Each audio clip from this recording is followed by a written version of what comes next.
উত্তরের ৫ জেলায় তিস্তা নদীর ৩৬টি পয়েন্টে তীব্র ভাঙন দেখা দিয়েছে। গেল ১৫ দিনের ভাঙনে নদীগর্ভে বিলীন হয়েছে ফসলি জমি, বসতবাড়ি, মন্দির, মসজিদ সহ বিভিন্ন স্থাপনা।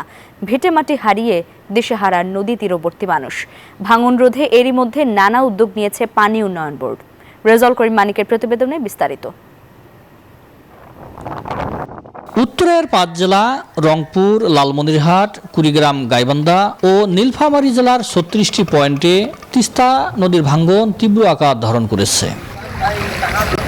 বান্ডেল থাকলে প্রতি সেনমানিতে টাকা বাঁচবে। বিকাশ সেনমানি বান্ডেল কিনে জিতুন প্রতি লেনদেনে।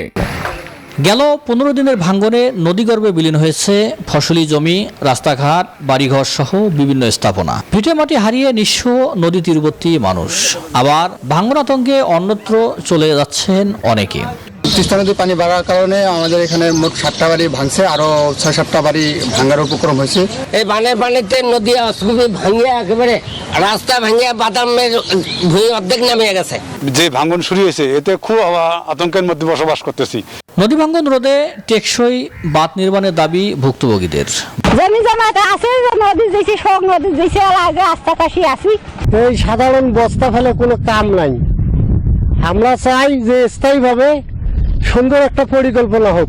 পানি উন্নয়ন বোর্ড বলছে, ভাঙন কবলিত স্থানে জিও ব্যাগ ফেলে ভাঙন রোধের চেষ্টা চলছে।